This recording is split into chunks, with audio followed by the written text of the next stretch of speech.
जय हिंद दोस्तों, संकल्प जीएस एकेडमी में आप सभी का स्वागत है। इसके पहले हम लोगों ने भाग संख्या 3 में अनुच्छेद 31 को देख लिया था। आइए आज हम समझते हैं अनुच्छेद 32। अनुच्छेद 32 में संवैधानिक उपचारों का अधिकार की चर्चा की गई है। देखिए, अनुच्छेद 32 हमें बहुत पावर देता है, इसलिए कुछ विद्वानों ने इसे मूल अधिकार बनाने वाला मूल अधिकार कहा। यूपीएससी में क्वेश्चन पूछा भी है कि भारतीय संविधान का वो कौन सा अनुच्छेद है जो मूल अधिकार को मूल अधिकार बनाता है, तो आपका हो जाएगा अनुच्छेद 32। आखिर ये अनुच्छेद 32 इतना महत्वपूर्ण क्यों है कि भीमराव अंबेडकर साहब ने इसे संविधान का आत्मा कहा। इसे संविधान का आत्मा ही नहीं बल्कि संविधान का इसे हृदय भी कहा। आप यहाँ पर कंफ्यूज मत होइएगा कि संविधान का ऋण किसे कहा जाता है, तो वह हो जाएगा अनुच्छेद 19 को। देखिए, अनुच्छेद 19 को संविधान का ऋण कहा जाता है, अनुच्छेद 32 को संविधान का हृदय कहा जाता है और इसी को संविधान का आत्मा भी कहा जाता है। आइए इसको हम समझते हैं। देखिए, हम लोगों का मूल अधिकार है, यह तो सभी जानते हैं, लेकिन यह मूल अधिकार देगा कौन, ये क्वेश्चन है ना भैया। तो ये मूल अधिकार हम लोग को अनुच्छेद 32 देता है। बिना अनुच्छेद 32 का मूल अधिकार हमारे लिए कोई काम लायक नहीं है।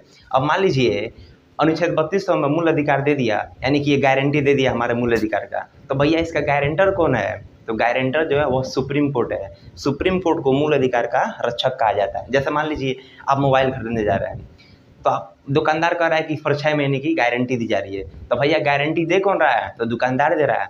और दुकानदार गारंटी किस बेस पर दे रहा है? यानी कि हम पूछेंगे इसका गारंटर कौन है, तो आप कहेंगे जिसका मोबाइल का कंपनी है। यानी कि हमें अनुच्छेद 32 गारंटी देता है मूल अधिकार का, लेकिन इसका गारंटर कौन है? तो सुप्रीम कोर्ट है। आइए समझते हैं अनुच्छेद 32 हमारे लिए इतना महत्वपूर्ण क्यों है, आखिर इसे संविधान का आत्मा क्यों कहा गया। अनुच्छेद 32 में कहा गया है कि यदि आपके मूल अधिकार का हनन हो रहा है तो आप सीधे सुप्रीम कोर्ट जा सकते हैं। यानी कि भारतीय संविधान का यानी कि 395 अनुच्छेद में से किसी अनुच्छेद के पास इतना पावर नहीं है जो आपको सीधे सुप्रीम कोर्ट भेज दे, सिवाय अनुच्छेद 32 को छोड़कर। अनुच्छेद 32 कहता है कि यदि आपके मूल अधिकार का हनन हो रहा है तो आप सीधे हमरे यानी कि सुप्रीम कोर्ट के पास चले जाइए। यानी कि अनुच्छेद 32 हमें सीधे सुप्रीम कोर्ट जाने के लिए बोलता है। कब? जब आपके मूल अधिकार का हनन हो रहा है तब। आइए इसको हम समझते हैं। देखिए, इसमें कहा गया है न्यायिक कार्यवाही, यानी कि आपके मूल अधिकार का हनन हो रहा है तो आप सुप्रीम कोर्ट जाएंगे तो सुप्रीम कोर्ट क्या करेगा? आपका मुंह देखेगा? नहीं, सुप्रीम कोर्ट न्यायिक कार्रवाई करेगा, यानी कि कानूनी कार्रवाई करेगा। और कैसे करेगा? तो रिट निकालेगा। रिट यानी कि याचिका, यानी कि आर्डर देगा। रिट सुप्रीम कोर्ट 5 प्रकार के आर्डर को देता है। उस आर्डर को हम रिट या याचिका के नाम से जानते हैं। यानी कि सुप्रीम कोर्ट, मान लीजिए आपके मूल अधिकार का हनन हो रहा है तो सुप्रीम कोर्ट सिचुएशन देखकर आपको क्या करेगा? 5 प्रकार से रिट निकालेगा। आइए समझते हैं उन 5 प्रकार के रिट को। इसमें आपका पहला आता है बंदी प्रत्यक्षीकरण, यानी कि इसको बोलते हैं हॉबियस कर्पस। यह आपको सुन के कुछ उटपटांग लगता होगा। देखिए, हॉबियस कर्पस यह इंग्लिश का कोई वर्ड नहीं है बल्कि एक लैटिन भाषा है। देखिए, हॉबियस कर्पस में कहा गया है, यह एक प्रकार का रिट है। इसमें कहा गया है कि यह बंदी बनाने वाला अधिकारी को आदेश देता है कि आप जिस व्यक्ति को बंदी बनाए हैं उसको 24 घंटे के अंदर उसे न्यायालय में प्रस्तुत कीजिए। अब मान लीजिए कोई दरोगा जी हैं और आपको पकड़ लिए हैं, तो दरोगा जी से क्या कहा जाता है कि 24 घंटे के अंदर उसे न्यायालय में प्रस्तुत कीजिए। लेकिन मान लीजिए दरोगा जी मनमानी करने लगा और लिया के आपको बंद कर दिया, उसको क्या पड़ा है? न्यायालय में ले जाने चाहे न ले जाए, बंद कर दिया। अब दिक्कत हो जाएगी भैया। यदि आप पढ़े लिखे हैं तो क्या करेंगे? तुरंत बंदी प्रत्यक्षीकरण के तहत अनुच्छेद 32 के तहत आप सुप्रीम कोर्ट में जाएंगे। लेकिन नहीं पढ़े लिखे हैं, कोई दिक्कत नहीं, उसी में सड़िए आप। इसीलिए पढ़ाई लिखाई बहुत जरूरी होता है। आप लोग ध्यान से पॉलिटी को पढ़िए। यदि आप पॉलिटी पढ़ेंगे तो आपको कोई नहीं छुएगा। देखिए, समझते हैं इसको। कहा गया है, मान लीजिए इसमें बंदी बनाने वाला अधिकारी को यह आदेश दिया जाता है कि वह उस बंदी को 24 घंटे के अंदर न्यायालय में प्रस्तुत करे। यदि वह ऐसा नहीं करता है तो आप अनुच्छेद 32 के तहत कहाँ चले जाइए? सुप्रीम कोर्ट में जाकर चले जाइए। आप तो जाएंगे नहीं, मान लीजिए आप तो बंद रहेंगे, आप किसी रिश्तेदार को भेज दीजिए, वो जाएगा कहेगा नमस्कार जज साहब, देखिए ना, और जो थाना था ना उसमें क्या दरोगा है और आदमी को पकड़ लिया है, अब 10-15 दिन से छोड़ नहीं रहा है, तो जज साहब कहेंगे अरे चुट्टा दरोगा, कौन थाना था वो? आप बताएंगे वही थाना है, तो तुरंत रिट लिखेगा। कौन सा रिट? तो बंदी प्रत्यक्षीकरण, यानी कि हॉबियस कर्पस। और उस थाना में तुरंत फैक्स जाएगा। वो भी किसका? तो भैया सुप्रीम कोर्ट का। देश का सबसे बड़ा कौन कोर्ट? Supreme court. अब वो थाना में फैक्स जाएगा और क्या लिखे रहेंगे जज साहब? हॉबियस कर्पस। यानी कि या तो उस आदमी को छोड़ दो 24 घंटे के अंदर, या तो उसे न्यायालय में प्रस्तुत करो। अब मान लीजिए दरोगा साहब यदि सुप्रीम कोर्ट के बात की अवहेलना करते हैं तो क्या करेंगे, अवहेलना कर दिए, नहीं छोड़ा उस आदमी को, तब सुप्रीम कोर्ट पीछे से जांच बैठा देगा और जांच ऐसा बैठाएगा कि उस थाना को टर्मिनेट कर देगा, उस दरोगा को भी टर्मिनेट, यानी कि सब खत्म। इसलिए सुप्रीम कोर्ट का जो फैसला होता है वो सातों आसमान पर होता है। सुप्रीम कोर्ट के फैसला को कोई नहीं ठुकराएगा, जो ठुकराएगा उसे टर्मिनेट कर दिया जाएगा। यही कहा गया है हमारे हावियस कॉर्पस में। यानी कि आप समझ लीजिए, यदि आपको कोई पकड़ लेता है ना, कोई दरोगा आप पकड़ के थाना में बंद कर देता है, तो आप क्या करेंगे, कोई दिक्कत नहीं है। अनुच्छेद 32 आपके लिए है ना, अनुच्छेद 32 का आप सुप्रीम कोर्ट में जाइए और सुप्रीम कोर्ट से क्या लेकर आइए, तो हावियस कॉर्पस को लाइए, तुरंत आपको दरोगा छोड़ देगा। क्योंकि सुप्रीम कोर्ट के फैसला के आगे ना सब किसी का निकल जाता है। सुप्रीम कोर्ट न तो प्रधानमंत्री को देखता है और न ही राष्ट्रपति को देखता है। सुप्रीम कोर्ट की फैसला थी कि बाबा राम रहीम को जेल हो गई, इसलिए सुप्रीम कोर्ट की जो फैसला होती है बहुत उच्च होती है, आप उसे ठुकरा नहीं सकते।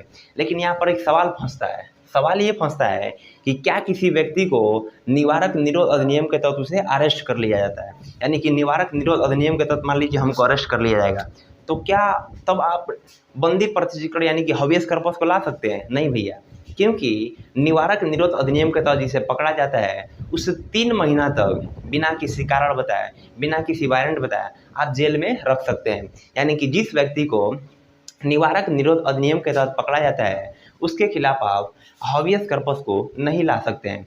अगला, यानी कि आपने पहला रीट को देख लिया। अब दूसरा रीट आता है आपका मेंडेमस, यानी कि परमादेश, यानी कि परम प्लस आदेश।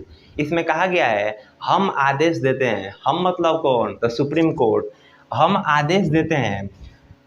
मान लीजिए इसमें कहा गया है कि यदि कोई सरकारी कर्मचारी ठीक से काम नहीं कर रहा है तो उसके खिलाफ इसको लाया जाता है।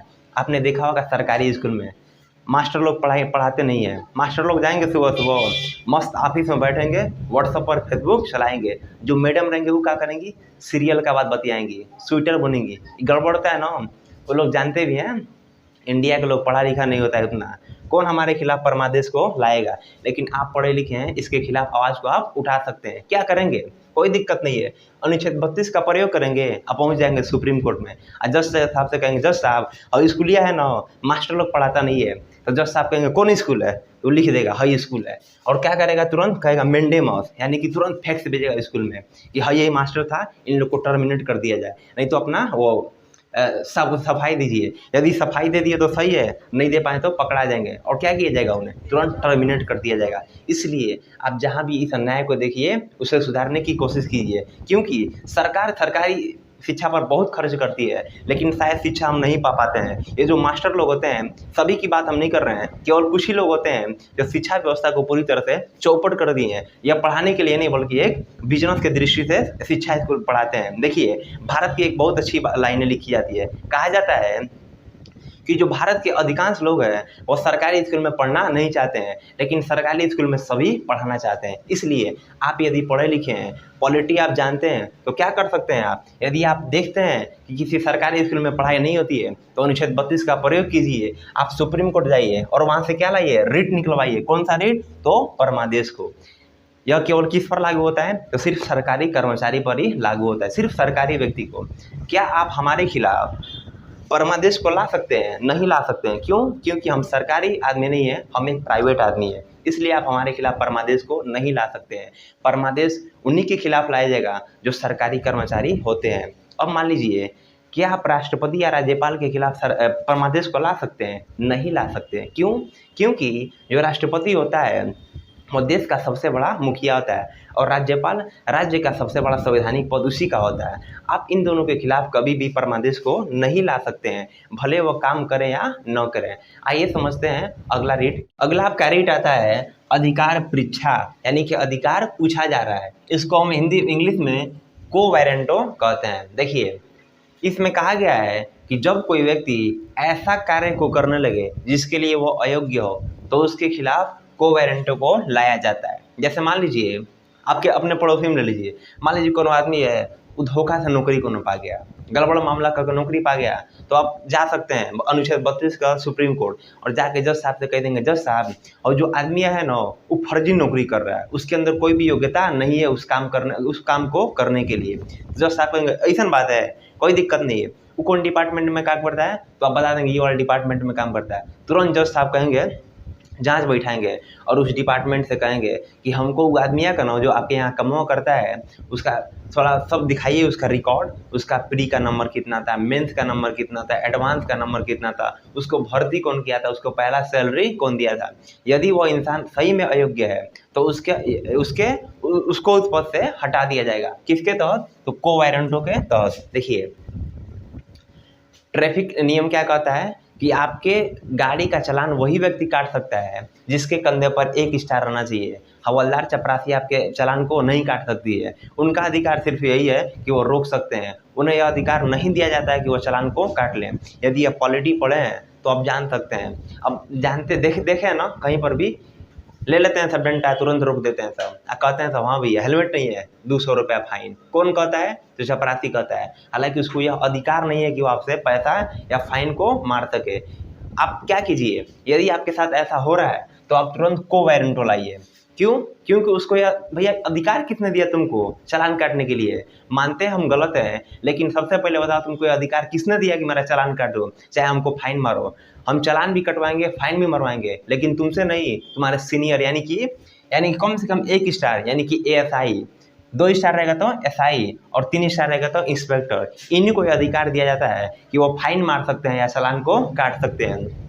यानी कि आप लोग जान गए कि यदि आपके साथ ऐसा होता है तो आप तुरंत बोलिए कि देखिए यदि आप हमारा चालान या फाइन मारेंगे तो हम तुरंत आपके खिलाफ को वारंटों को लाएंगे और नौकरियां खा जाएंगे। क्यों, क्योंकि सुप्रीम कोर्ट कहता है कि कोई भी व्यक्ति ऐसा कार्य करने लगे जिसके लिए वो अयोग्य है तो आप उसके खिलाफ को वारंटों को ला सकते हैं। कई बार आप हॉस्पिटल में जाते होंगे, सरकारी हॉस्पिटल में, पहली बात तो सरकारी हॉस्पिटल के जो डॉक्टर होते हैं मरीजों को उतना वैल्यू नहीं देते हैं।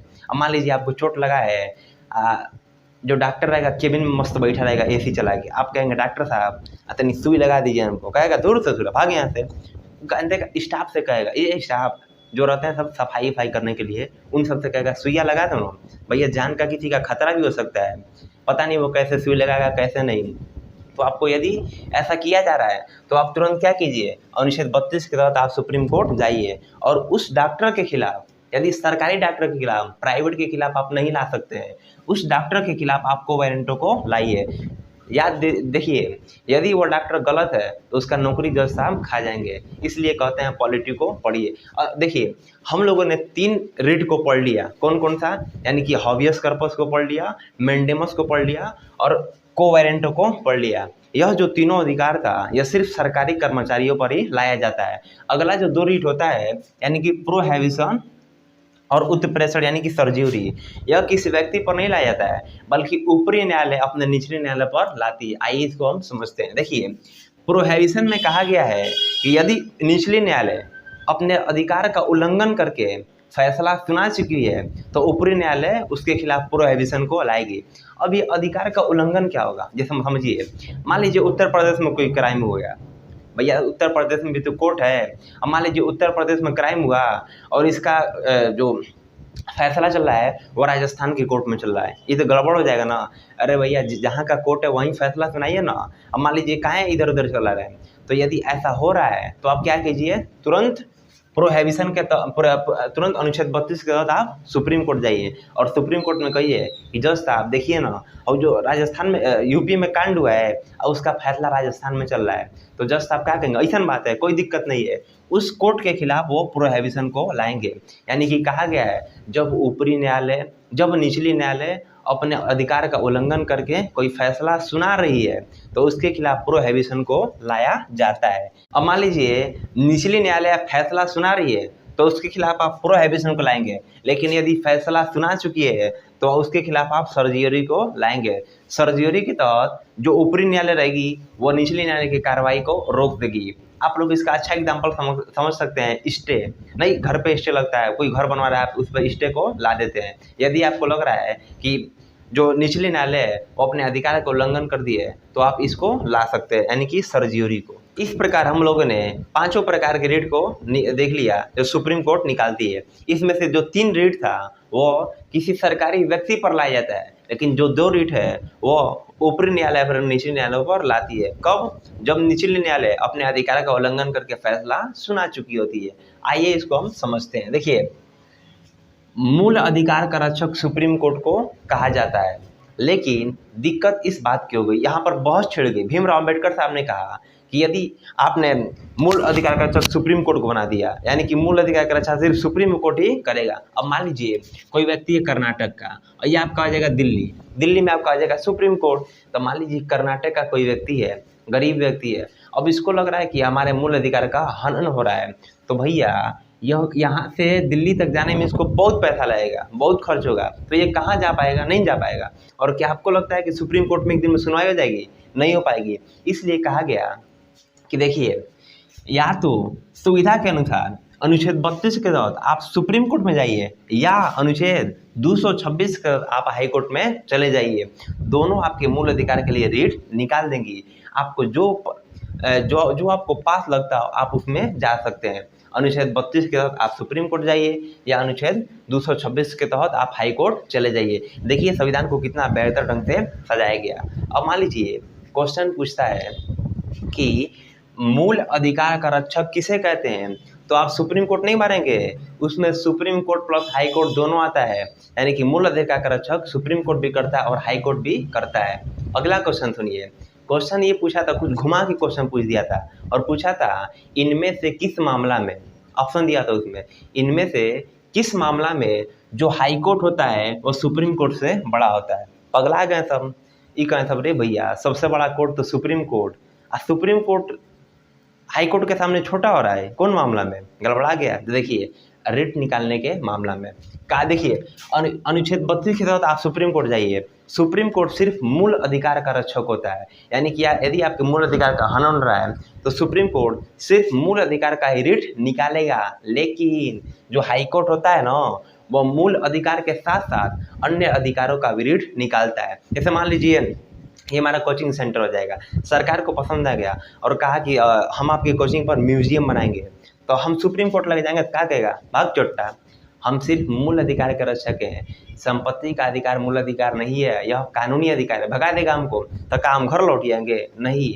हम चले जाएंगे हाई कोर्ट में 226 के तहत और कहेंगे जज साहब हमारे कोचिंग सेंटर को बचा लीजिए, सरकार इसको तोड़ रही है। तो कहेगा ठीक है तुम 226 के तहत आए हो? कहेंगे हाँ हाँ। तो कहेगा यह तो मूल अधिकार नहीं है, यह तो संपत्ति का अधिकार है, लेकिन हम इसमें कुछ करते हैं। तो हम क्या करेंगे? तो जज साहब क्या करेंगे? तुरंत हमको स्टे लगाकर भेज देंगे और स्टे लाकर दिखा देंगे। इस तरह जो रिट निकालने का मामला होता है उसमें जो हाई कोर्ट होता है वो सुप्रीम कोर्ट से भी बड़ा होता है। अतः हम लोगों ने देख लिया भारतीय संविधान के अनुच्छेद 32, जिसे हम संविधान की आत्मा कहते थे, आप लोगों ने देखा कि अनुच्छेद 32 हमें कितना पावर देता है। शायद ही भारतीय संविधान की ऐसी कोई अनुच्छेद नहीं है जो हमें इतना पावर देती है जितना कि अनुच्छेद 32। अनुच्छेद 32 के तहत हम सीधा सुप्रीम कोर्ट जा सकते हैं। इधर उधर की बात नहीं कर रहा है, डिस्ट्रिक्ट कोर्ट हाई कोर्ट की बात नहीं कर रहा है, सीधा सुप्रीम कोर्ट जाइए। कब? यदि आपके मूल अधिकार का हनन हो रहा है तब। अगले वीडियो में हम लोग मूल अधिकार को खत्म कर देंगे। मान लीजिए 32 तक हो गया, 33, 34, 35 हम लोग को पढ़ना है।